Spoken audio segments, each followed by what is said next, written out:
Okay. So often we hear that it's a marathon and not a sprint. And I happen to be training for a half marathon and hopefully then a marathon. Let's see if I like running after the half marathon race. But what can often happen when you are endurance running or going after something with endurance or something that's going to last a long time is that if you push yourself to a point of true exhaustion or depletion, you don't have what it takes to continue. And the reason I want to start with this as an analogy for the importance of boundaries is that boundaries enable you to have enough in the tank to keep going. And often, especially as Black women who endure,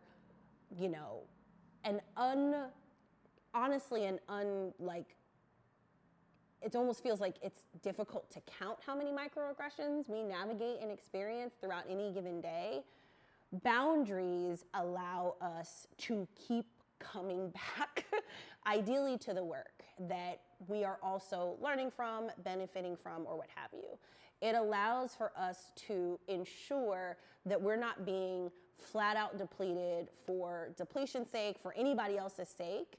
It allows for us to protect ourselves, and in some ways, boundaries or establishing boundaries, protecting those boundaries is like the ultimate form of self-care. Because if you just allow people to take, to chip, to dig, it can become really challenging and depleting and exhausting ultimately. And there's a lot of women who've had to step away from the workplace because of pure and utter exhaustion, because we're carrying already so much for various reasons. Not every, Black women especially, but Black people are not a monolith. Black women are not a monolith.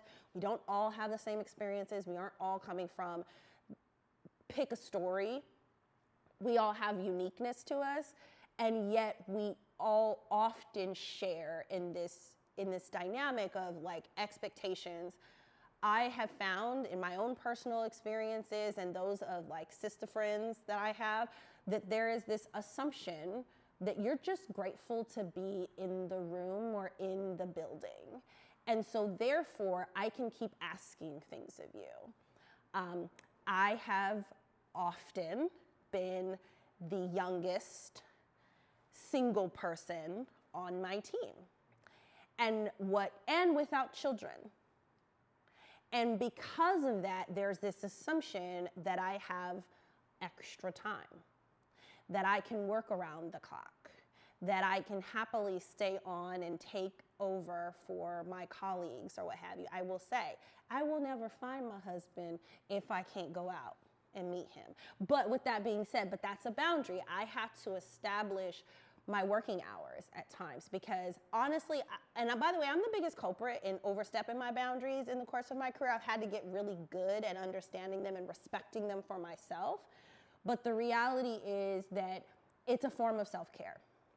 It's a form of ensuring that you have enough to keep going and to keep moving forward. Yeah, so I am the type of person where a lot of my relationships, and not romantic relationships, but collegiate relationships, become really important friendships for me.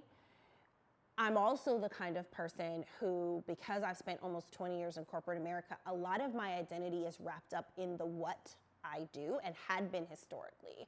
I've had to do a lot of work over the last 5 to 7 years to develop an identity independent of the things I'm able to do and the roles that I have held.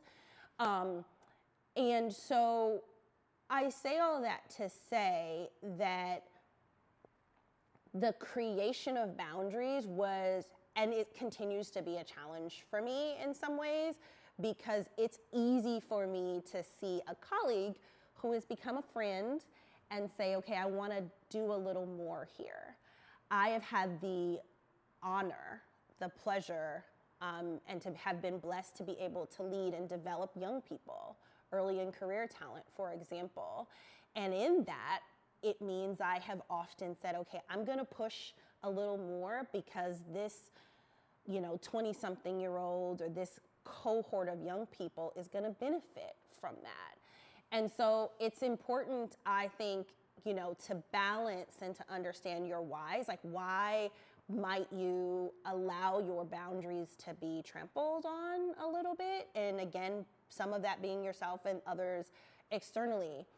But ways that I have gone about over time, especially, like I said, these last 5 to 7 years where I've spent more time in defining what those are, is I had to really, again, it's a lot of self-work. It's a lot of self-reflection.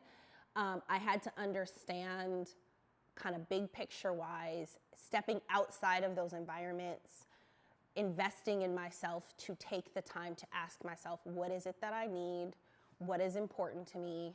What's going to feed me and nurture me as an individual, as a person, as a human being, as a Black woman, and invest the time and the space for those things, and specifically protect the time that I give to those things.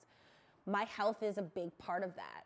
So having a routine for me to stay healthy is important to me, and something that I do not give up on in service of anyone else. Now, if I give myself a rest day, it's because I need a rest day, but it's not because I've said this meeting or this, that, or like this thing for work is more important than my physical health. That is just never going to be the case. And I'm going to constantly make sure that I create, hold, and protect space for my physical health. I do the same thing for my mental health. So it's really important, I think, for you to understand what those things are that are important to you. I go through an exercise every year of defining what my goals, my vision is. There is a lot of not just physical fitness, but even like mental fitness, I would say, things around yoga and meditation, and things around taking the time to be in the company of other people who serve and feed my spirit and my soul. And by putting those things kind of front and center, and then prioritizing giving time and space to those things, and allowing myself, honestly, permission to protect those things, has then made me feel like over time, like there's no reason for me to go back to giving away all of that time, giving away all of that energy. And so I think it's kind of this thing. We kind of work at it over time. Once we hit those positive milestones and we feel like, yeah, you know what, this is serving me. I do feel like a better person. I feel like a better daughter. I feel like a better sister. I feel like a better friend because I have created this space, held this space, and protected this space. I think then it's easy to keep making that decision. I just say pick a place to start. You can't do it all at once, but I do think taking the time, stepping away, and holding that space is really important. And I've done that a couple times through like little vacations. Sometimes it's a staycation, but often I need to get out of my own space and into a new space to create clarity around that vision and those needs that I have for myself. And then, you know, it's making small choices that serve that every day. And ultimately, over time, I think it builds.